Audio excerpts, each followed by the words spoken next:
reporter for the Tallahassee Democrat and the Florida USA Today Network as our featured speaker at the Zoom Hot Topic. He has reported on the politics, people, and wildlife of Florida for more than 20 years. Prior to joining the Democrat in 2015, Mr. Call served as the managing editor of the Florida Current, the Capitol Bureau chief for the Florida Public Radio Network, and as executive producer for WTXL TV Tallahassee. He is a Newcastle, Pennsylvania native. He earned his bachelor degree at Youngstown State University and a master's degree in journalism from Ohio State University. He and his wife, Christine, raised 2 sons in Tallahassee and now spend their free time in the North Florida woods with Ted, a Black Labrador retriever mix adopted through the Big Dog Rescue. So, Mr. Call, we're ready to hear what you have to say about this election. Well, thank you. I appreciate the invitation to talk about the 2020 election and what I think they mean. I have spent most of the past 3 decades around what Tallahassee insiders call the process. I've done most of it as an outsider, but I did write speeches as part of Governor Lawton Child's administration, and I did edit a state wildlife magazine during Governor Jeb Bush's administration, and I worked for a political consultant briefly during the Scott administration, but other than those, that all makes up less than a third of my time here in Tallahassee. Other than those brief forays, I've been a radio, television, or newspaper reporter, and I have some observations about that I would like to talk about once I get done with this presentation. What I really enjoy doing, especially with public radio, was hosting call-in programs and talking to listeners. And so I have a tendency to put things in a provocative manner to provoke discussion. So one of the questions I would like to discuss tonight is how we arrived at this point in time. And I think it's summed up in one word: accountability. But first, let's talk about the election. And understand that I work for a group, USA Today, Tallahassee Democrats' parent company, that 4 years ago wrote an editorial stating that Donald Trump was unfit to be president. And 4 years later, we have a record to examine to see if USA Today was too harsh. And about half the country disagrees with what USA Today thought. They like what they saw for the past 4 years and wanted 4 more years of it. Trump increased his number of votes by more than 16%. Some 70 million people thought his 4 years in office deserved another term. But here's the thing. Not only did Mr. Trump win Florida, but the ruling party in Florida government was also rewarded with more seats in the legislature. This with record unemployment, the stingiest unemployment system in the nation, 1 million coronavirus infections, and the party in charge gets rewarded.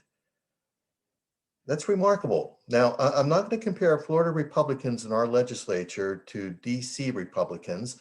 That simply would not be fair. I mean, I think I'm quite different from my relatives in Pennsylvania. But you know, the here's another thing, and another reason why I wouldn't make such a comparison.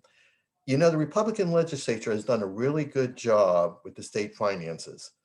One may disagree with its tax and spending policies, but as stewards of the state's financial resources, they've done a good job.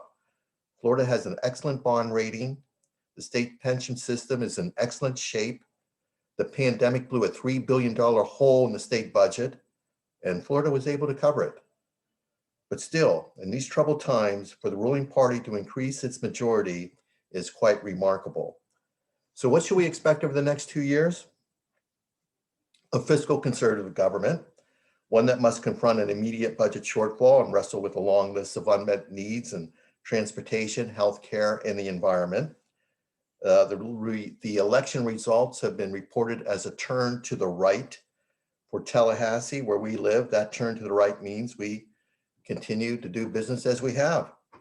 Florida will continue to grow, which means that state government, education, and healthcare infrastructures, 3 of our economic drivers, will also continue to grow, just not as fast and big as they might have with Democrats. After all, government exists to spend money. Questions about how it is raised and spends money dominates most discussions at the Capitol. Democrats like to do it through government institutions. Republicans prefer to do it through private entities. Now, what was quite interesting to me in the election was our Senate race, won by now Senator Lorraine Ausley. Ausley, a veteran lawmaker with family roots in the area dating back to the 1800s, is a prolific fundraiser, as are the Senate Republicans who spent probably $1 million to block her bid to move to the Senate. And this is where it got quite interesting. They recruited Marva Harris Preston, the only local candidate in my 25 years as a reporter here in Tallahassee, to back out a request for a campaign interview.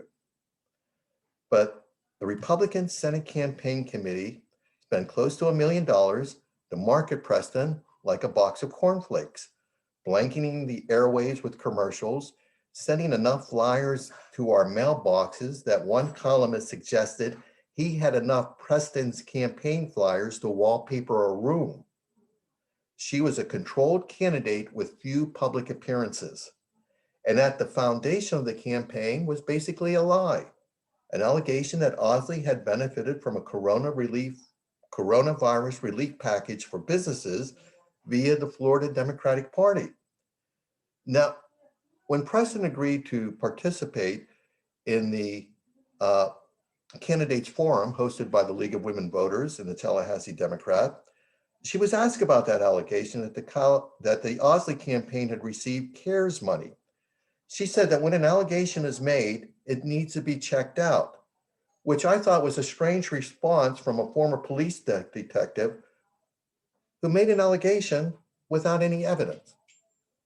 And it sort of foreshadowed what's going on with Trump's attempt to overturn the election results. What, 34, 35, 38? I've lost count of the number of lawsuits that the campaign has filed that have been thrown out of court because of a lack of evidence.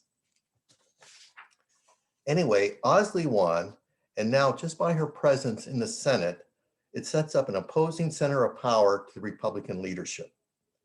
Her seat in the Florida House was filled by Allison Tant, a local activist for the disabled and a former chair of the Florida Democratic Party. Tant is also a prolific fundraiser, and given her career, she has a network of supporters statewide. I just can't help but think that when you have two proven leaders in your delegation who are prolific fundraisers, that you're going to have some interesting things to observe and write about. Now, I don't think that a lot of pork is going to flow into Tallahassee over the next 2 or 4 years, but we could have the beginning of something here, depending on how Ausley and Tant play their cards. Both have safe Democratic seats and an ability to raise a lot of money. They could use that money to help other candidates and build a block of votes for the Democratic coalition in the legislature. Another observation about the election is that the Florida Democrats continue to wander in the wilderness. They are beginning to resemble a biblical lost tribe, having been stripped of relevance for more than 2 decades now.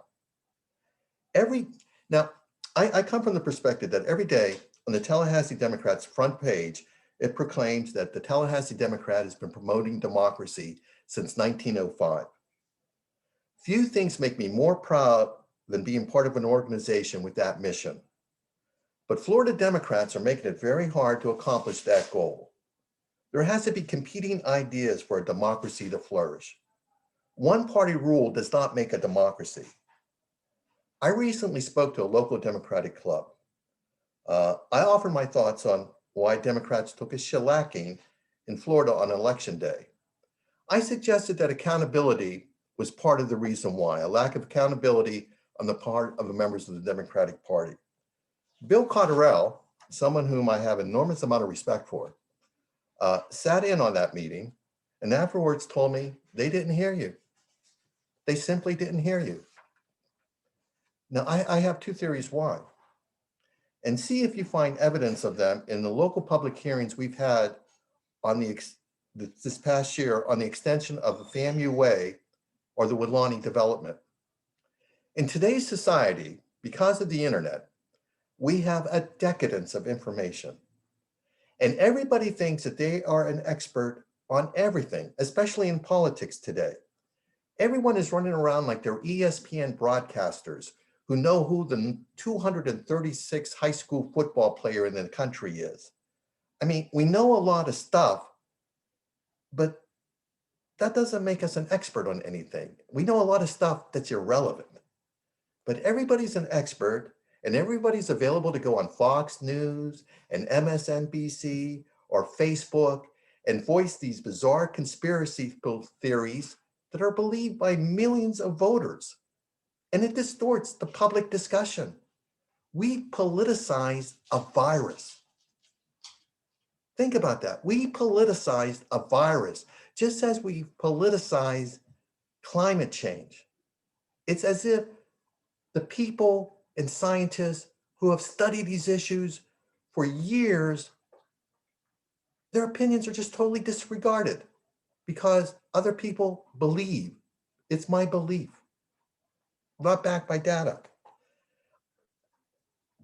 A person a minute is dying from the coronavirus in this country right now, and corona deniers are still broadcasting on the public airwaves. The broadcast airwaves belong to the public. They are a public resource. I heard a coronavirus denier this morning on Fox. He was outraged that California won't allow the San Francisco 49ers and Stanford play football games in their stadiums. Is everyone brain dead? He asked. Then there's Rachel Maddow. I mean, it's not just Fox. There's Rachel Maddow on MSNBC, a copy of Fox News for progressives. She went on a 2-year conspiratorial rant about Trump and Russia, but then the Mueller investigation reported no conspiracy or coordination. This is just one example. Why aren't these people held accountable for what they say? After being wrong for so often, for so long, they're still considered relevant and get to use our public resources to inject poison into public policy discussions. It's the most amazing thing. They do it because of profit. Much of political journalism today, especially in broadcasting, the main product is not information to help us be citizens in a free civil society, but it is for profit. It is partisan division disguised as news and journalism. One side focuses on the latest outrage committed by Republicans, the other, the latest dumb proposal by Democrats.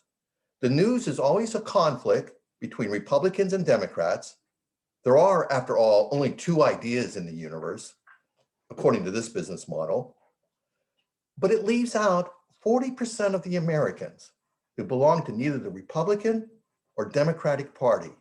And this type of coverage also leaves out discussions of the fact that the mess that we're currently in is a bipartisan production. As Keith Arnold, a past chair of the Florida House Education Committee, once observed during budget negotiations, there aren't any virgins here.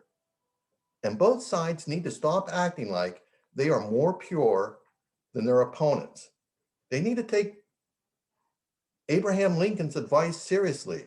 Lincoln once observed, talking to abolitionists about the South, he said, don't think for 1 minute, if you were they, and you were brought up and had the experiences that they had, that you would think differently, was Lincoln's advice to his own party.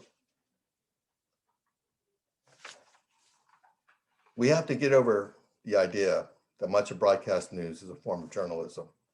Much of it is simply another form of entertainment to attract eyes for commercial messages. It's not about public policy issues or information we need to participate in our government. Political news is mostly about the conflict between Democrats and Republicans, with no penalty for either side or media outlets being rarely held accountable for misinformation and distortions. And I think that contributes a lot to the divisions that we're experiencing in this country and the controversy over the election. When I was in graduate school, a classmate and I, Jerry Mitchell of the Clarion Ledger, sat in a congressional press room, and laid out in front of us were a variety of newspapers: the Washington Post, the New York Times, the Wall Street Journal, USA Today. This was in the 1990s. And Jerry, pointing to the headlines, said, "This is what will be on the network news tonight." And he was right. The evening news lineup was a compilation of the newspaper headlines of that morning. Now, I came up through broadcasting, and without public radio, I would not have had the career that I've had. So it's not that I'm a print purist. I'm just giving you my observations about 30 years in this profession. You know, I was a successful news producer. The only time I'm aware that WTXL TV newscast won its time period. First news at 5, November 1997.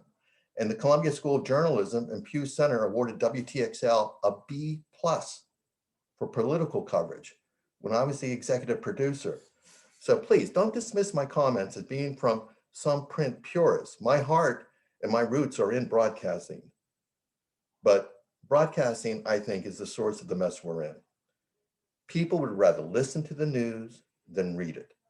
And they would rather watch the news than listen to it. But the only people that the public seems to hold accountable in the media are print reporters.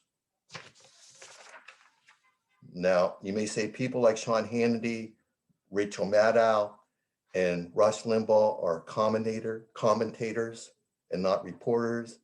And I would say, no, they are members of the media. And all of us in the media, like members of the coalitions that make up the Florida Democratic and Republican parties, we are smeared by the shortcomings of the more reckless and irresponsible members of our group. No one is held accountable for what is said or written anymore about our public policy issues. And it seems other than print reporters, and quite frankly, folks, we are a dying industry, but that's for another discussion. And I'm open to questions or comments or reactions to what I just said. Well, James, let me say that was really very thought-provoking. I think you hit the nail on the head with some really big issues. So I remind people to use the chat feature to ask some questions. And James, I'll start with the first question is, I want you to elaborate a little bit more on when you talked to the Florida Democratic Party about accountability, and you said they weren't listening. What could you elaborate on that? What do you mean by them not being accountable? Well, the big division, or the infighting that's going on within the Florida Democratic Party or within the Democratic Party at the moment is whether the progressives cost them a golden opportunity by the Bernie Sanders factions and all this discussion about socialism.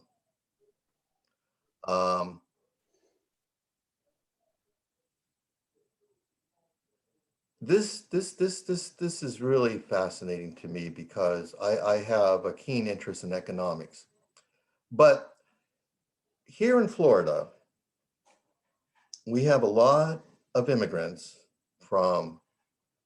that fled socialistic regimes in Nicaragua, Cuba, and Venezuela. There is nothing, and they equate socialism with a lack of civil liberties. Now, Florida Democrats or progressives or Bernie Sanders supporters, they have a different definition of socialism. And I would say that it is up to them, and it is their responsibility to explain what they are talking about. That they are talking about socialism in an economic sense of about how the gross domestic product that is produced by all of us is distributed through society. They are not talking about authoritarianism or totalitarianism or the lack of civil liberties. They refuse to have that discussion. They say that that's the responsibility of the Democratic Party. And I say, no, that should be the responsibility. If you're going to bring this idea to the table, it is up to you to explain the idea. Don't scoff at the people who are frightened by what you're saying. Don't say, do you really think that Bernie Sanders is Joseph Stalin? Explain what you mean. Explain that here in the United States, we have a blended economy. There are elements of socialism. There are elements of capitalism. I mean, my God, these are people in Tallahassee I was talking to. We are the most socialistic city in the state. Our economy, the backbone of our economy, are government workers. Our city government owns the electric generating plant. I mean, socialism is government ownership of the means of production. If you own the leading energy producer in your market, and it's the government, I mean, are we unfree here in Tallahassee? They dismiss that the election results here in Florida, that the anti-socialism campaign that the Republican Party ran for 5 years in South Florida, they seem to resist the idea that it played a role in President Trump increasing his vote total by nearly 300,000. You know, and they seem to think, you know, it's like I go up to South Georgia into Thomasville and I'm talking to people about the election, you know, because they have 2 Senate runoffs. And, you know, just talking to people on the streets, they bring up socialism, that they're afraid of the Democrats because of socialism. And the members of the party complain that it is the party's fault that they've lost control of the message. When no, it's not the party, it's people, it's neighbors, it's going people to people, you know, and so that's what I mean by they didn't hear me. Instead, they wanted to talk about the fact that the Biden campaign only provided the Florida Democratic Party with 300,000 signs, and that was a factor. It's just that it's a lack. You know, I also come from sports, and you know, and the only way a losing team becomes a winning team is to accept responsibility, is not to complain about your opponent, not to complain about the referees, not to complain about the coach, but if you're supposed to block someone, block them. If you're supposed to catch the ball, catch the ball. If you're supposed to cover someone, cover them. It comes down to the individuals, and all of our institutions are made up of individuals. Okay. I'm sorry to take off on that rant. No, that's very interesting. Here's a question from Peggy. How do we hold broadcast media accountable? That's interesting. You know, what I was struck with, you know, during the campaign, during the final weeks of the campaign, I went and covered a lot of news conferences with local officials. I mean, if the mayor of Tallahassee is going to come out and endorse a presidential candidate, I think that's news. None of the TV stations or the public radio station were there. There was this event with Marjorie Turnbull, Lorraine Osley, and Allison Tant. And I'm standing there and I'm looking at these 3 women, and it dawned on me. I mean, gee, Tallahassee has been represented in the Florida House of Representatives by a woman since the 1980s or the early 90s with Marjorie Turnbull. I mean, I thought that was really quite remarkable. But again, you know, and it was about the election, it was about the campaign, and neither TV station nor public radio was there. Although a CNN reporter was there, you know, go figure. And really, I don't think that there's anything more. I think that the only reason why reporters and journalists have protection First Amendment right protections is because of government, because of politics, because journalism has a responsibility to inform the public about their government and how they can participate in their government, and to serve as an intermediary between the public and the experts and the government. That's what they taught us at Ohio State University. So if the TV stations and the public radio stations are not interested in covering government and politics, then why do they exist? I mean, it's that simple. When I was in broadcasting, we took very serious the doctrine that we existed to serve the public, to serve the public's interests. It was a requirement for your broadcast license to demonstrate what you do to serve the public's interests. And if not covering politics and government serves the public interest, I don't know what does. And you know, there is so much information, lies, and distortion out there. Instead of covering the food fight between Democrats and Republicans, why not examine what the problems are? Why not examine what the roots of the problems are? I mean, you know, like I said, you know, this situation we're currently in, it is a bipartisan production, and we're not focusing on it. So how to hold broadcast stations accountable? Complain to the FCC. Complain to them. Call them up. Call up WFSU newsroom and ask them, what are you doing out there? I mean, you have the right to do it. The same thing with WTXL and WCTV. Ask them, what the hell are you doing to serve the public interest? Okay, thank you.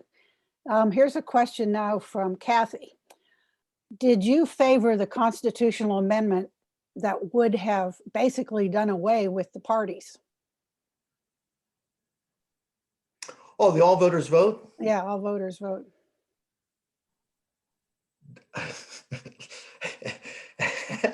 I hesitate to address that because we have a code of conduct with the USA Today. We won't tell. Don't worry. I'm only recording. You know, I'll tell you what. It gave me pause. It gave me pause when some people started to talk about how it would empower big money. But you know, I don't know if that was enough of a reason to disqualify it. The idea somehow with the present system, we somehow have to confront the present system in that both parties have around, you know, less than 35% of registered voters as members. And that enables the more extreme factions to control the primaries, and that presents a problem. We had a close gubernatorial election, but 61% of Florida Democrats had rejected Andrew Gillum in the Democratic primary. But because there were 5 candidates, he won the nomination. And then then Governor DeSantis won on a razor thin margin.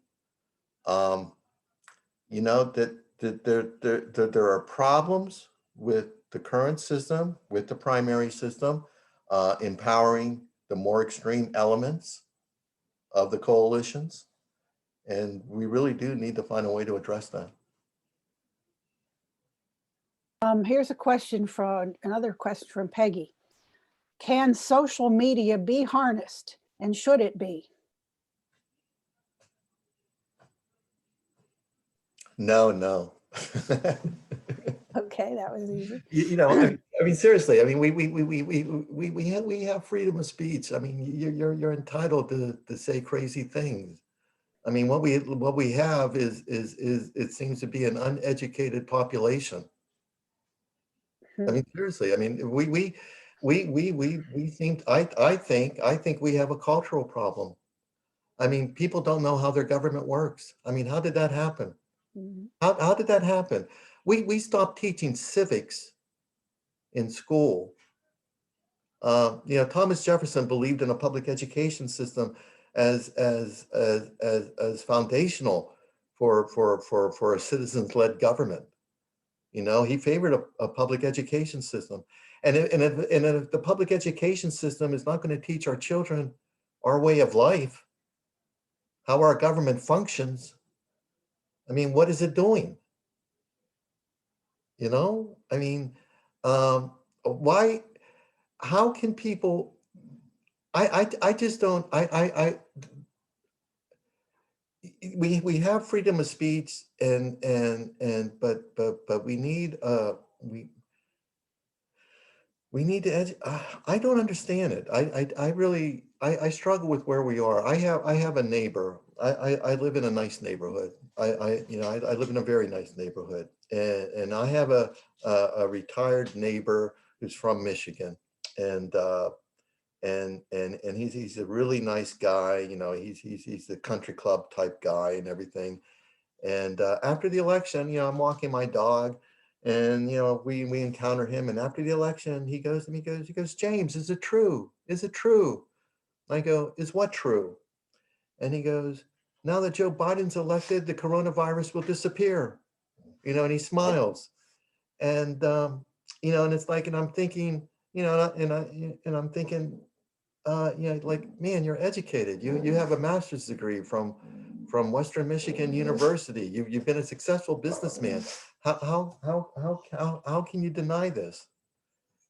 You know, that this is a serious public health crisis and not some conspiracy of the media. I Yeah. I don't know how. I don't know. Is that social media's fault, or is it the individual's fault? And should we be restricting other people's speech? Well, here's a question from Mary. It says, do you see college age individuals demanding greater accountability from the media than their elders have demanded? If you can win without accountability, why demand it? And can accountability be legislated? I guess that's a three-part question. So first answer, what do you see of college age individuals? Do they care about accountability or holding people accountable? I have a 27-year-old son who in a couple weeks graduates from law school, and he's very angry with baby boomers.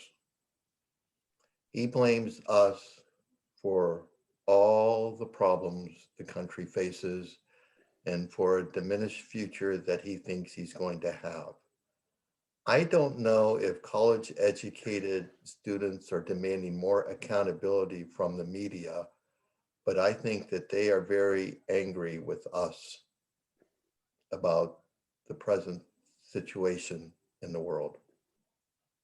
And what about, can accountability be legislated? I think so. I think so. You know, the question is, you know, it's probably not a good idea to have the government do it.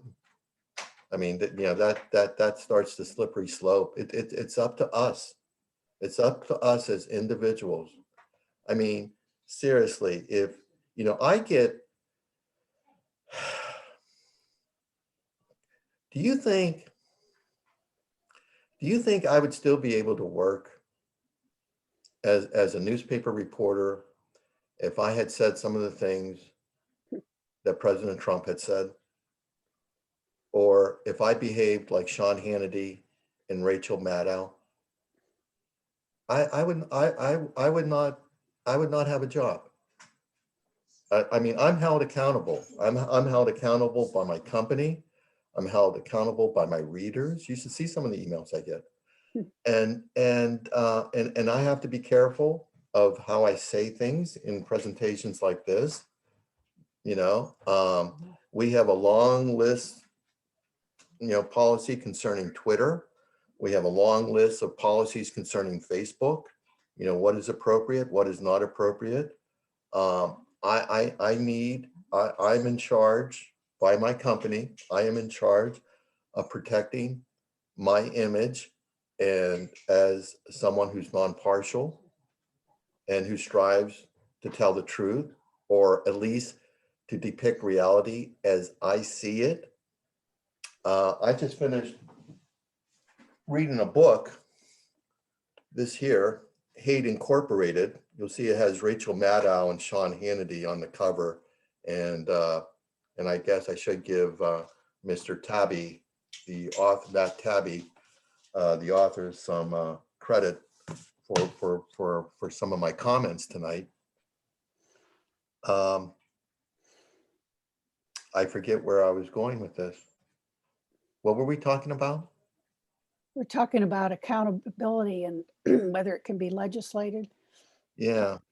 Now, here's a good question for you. This is from Linda. What can we do besides paying full price for a print subscription, which we do? What can we do to ensure the future of local print journalism? I see it as essential to our democracy, and I'm worried. Yes, me too. I don't know. I really don't know.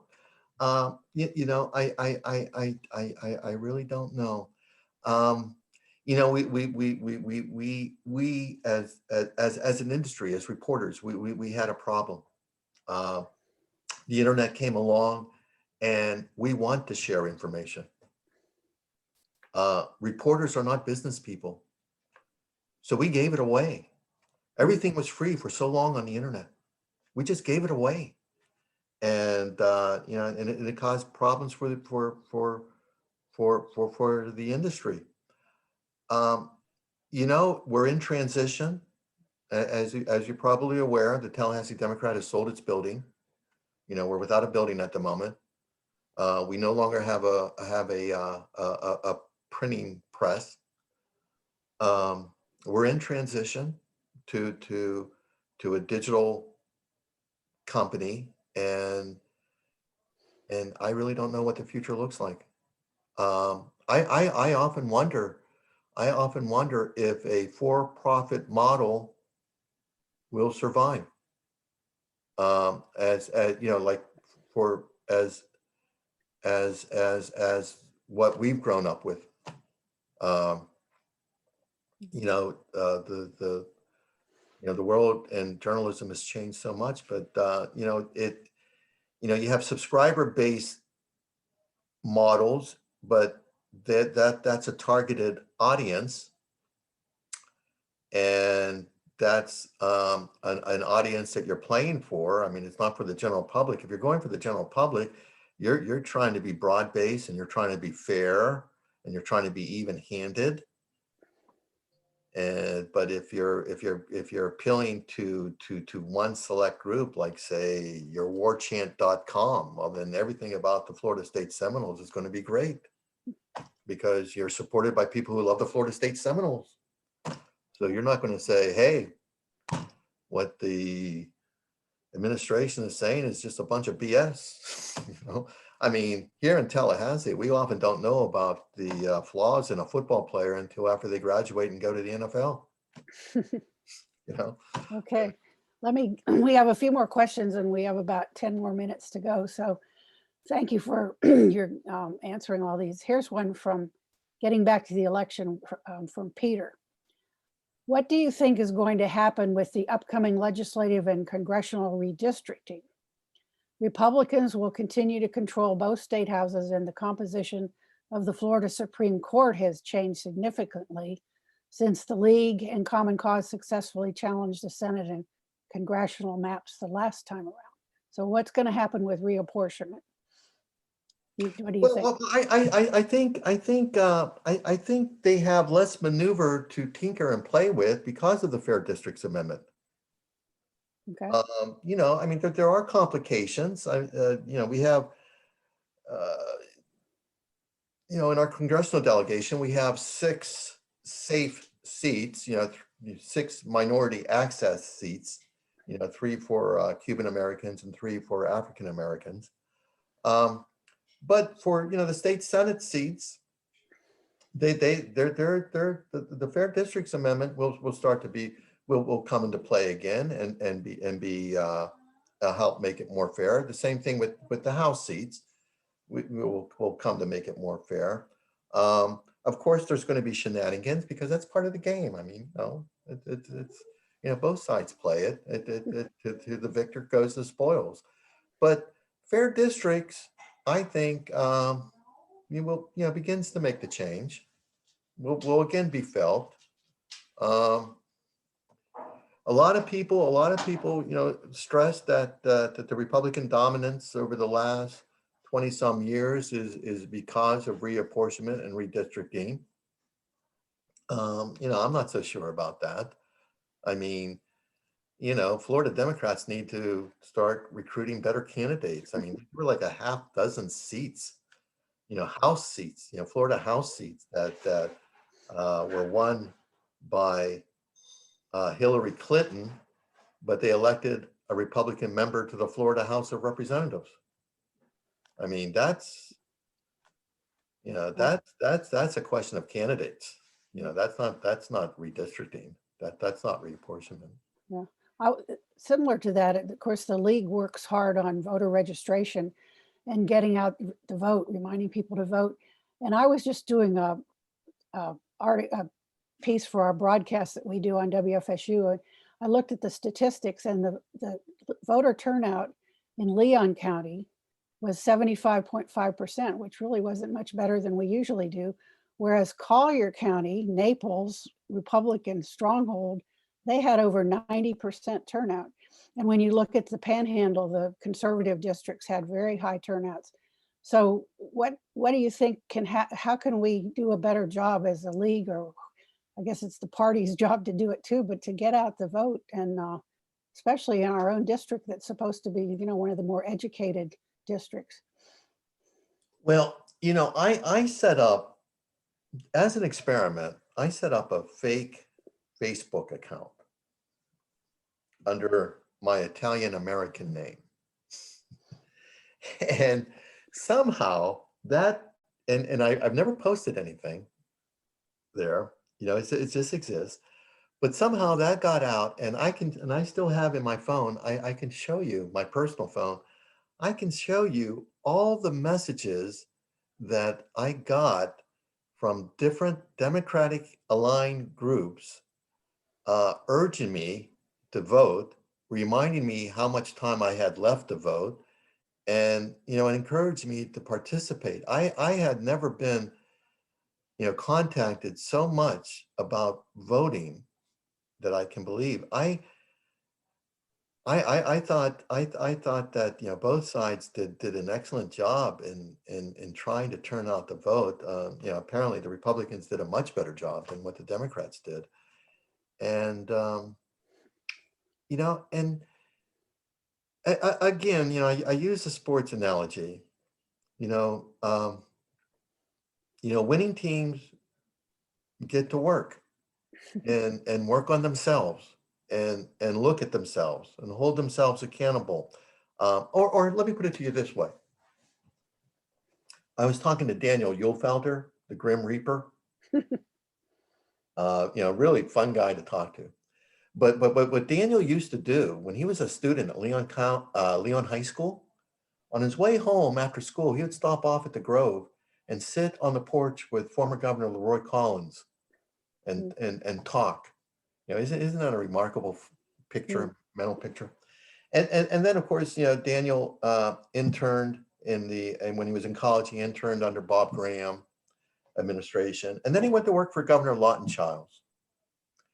And so Uhlfelder and I are talking, and he goes, think about the battles that Leroy Collins fought, and think about Lawton Childs, taking on the tobacco industry. That was no easy task. He goes, but Governor Childs, he never pointed a finger at anyone. He never blamed anyone. Both men, whenever faced with a problem, they didn't complain. they said, what can we do? And what are we going to do about this? And, you know, instead of complaining about the Democratic establishment, because we're talking about voter turnout in Leon County, which is predominantly Democratic. Instead of complaining about the Democratic establishment, people need to look and understand that they are the establishment. That no one is stopping them from implementing any of the ideas that they think are worthwhile. Republicans go to work. They have shown time and time again over the past 20 years that they are serious about elections. They turn out their vote.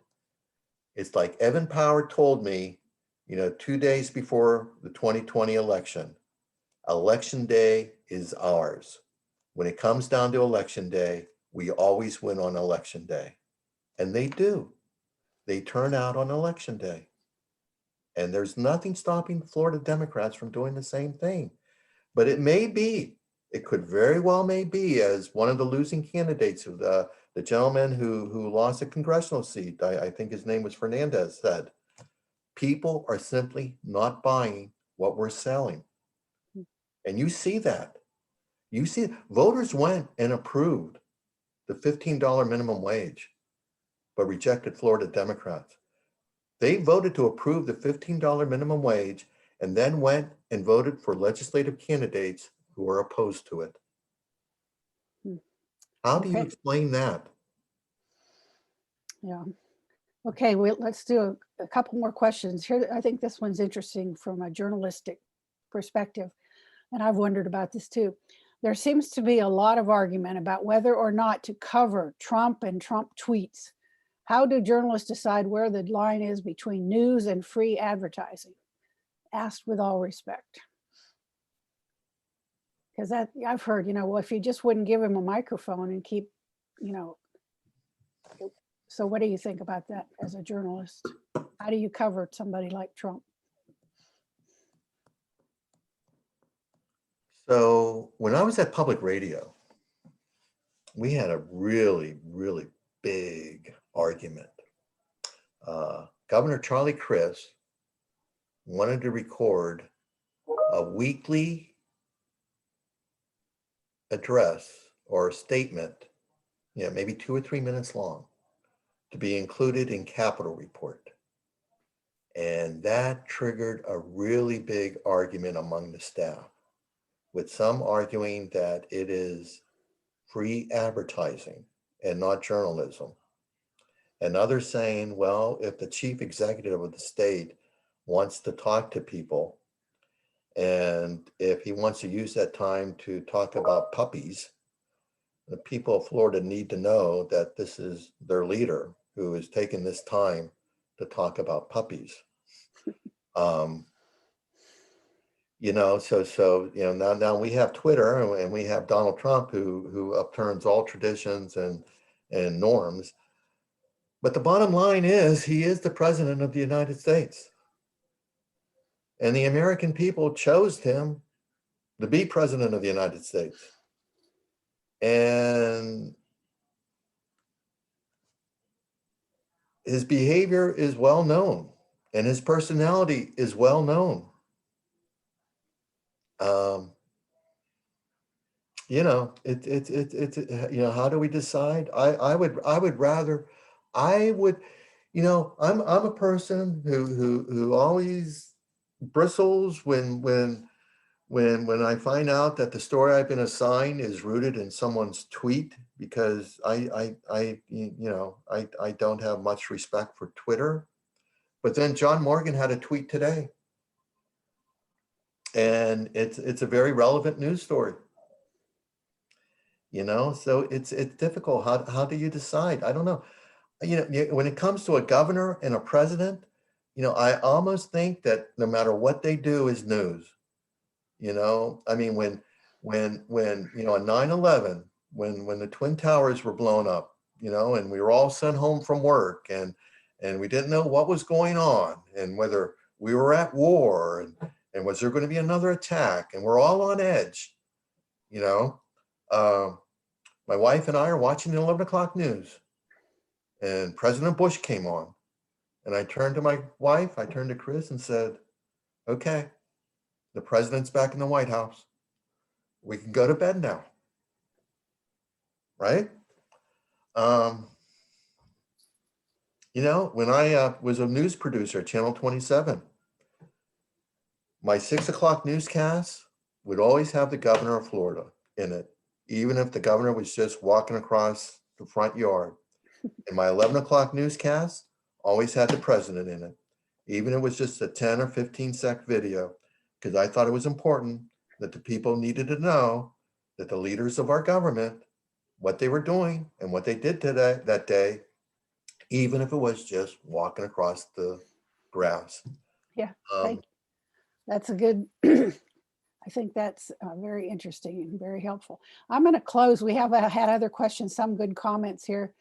But in the interest of time, this is a good closing question from Margaret. She says, what is your advice to the League of Women Voters in their role in educating the public on how the government works and how we can change misconceptions? Any advice for us? Just keep at it. You all are great. I mean, I have so much respect and admiration for what you all do. No, you all, you know, you just keep on doing what you're doing, because it's very important. I thought that was very kind of you with the words that you said about the Tallahassee Democrat and partnering with the Tallahassee Democrat for the Candidates Forum. I'm telling you, that candidate forum with Allison Tant and Jim Kellinger, I thought was one of the best, most informative campaign candidate forums I have ever seen. I mean, you know, that was an opportunity that to show that we had two thoughtful individuals who offered clear alternative policy proposals, making their pitch to the people for their votes. You know, things like that are very, very valuable.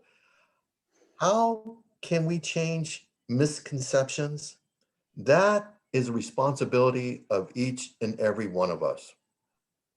You know, I have a friend who I often argue with because he will post things on Facebook without ever checking, without ever fact checking. And I hold him accountable, and you know, and it's what we have to do. Look, you know, we have social media, so we all have access to millions of people. And if we're going to be responsible citizens of a republic, we need to live up to the obligation to shine the light on issues and on problems, and not to cloud the discussion with information and personal with misinformation and with personal attacks and irrelevant trivia about things. I mean, this is important. You know, we you know, in the CARES funding package. I mean, this is where the media really falls down. In the CARES funding package, there was $127 billion tax break for banks, finance companies, and real estate companies. You know, the folks that were bailed out after the Great Recession. And I don't recall any discussion about that $127 billion tax credit going into the CARES funding package. You know, now I'll confess that most of my attention and focus is on the state of Florida, and not only a passing thing with what goes on in Washington, but still, I mean, that's an incredible amount of money. I forget how much defense spending increased under the Trump administration, but again, it's hundreds of billions of dollars increase in defense spending. And I don't remember any discussion about that, you know, and I think these are very important things that need to be talked about. And, you know, Well, need to watch herself. Yeah, well, we'll keep talking about them, and the league is, we're nonpartisan, but we do have issues that we have a lobby corps that goes up there and meets with legislators. So we're out there fighting the fight, and we really appreciate your insights, James. It's really good to have you here, and thank you for your time. And normally when our speakers come, we present them with a coffee mug or something. So I will give you a virtual coffee mug. I guess your office is closed now. We can't bring something by, but let's all give him a round of applause, virtual applause. Yay. Very, very nice. Well, thank you again. Thank you all for your participation. I'm sorry we didn't have time to get to all the comments and questions, but it was a good evening, and support local journalism, everybody. Thank you, James. And good Thank night. you.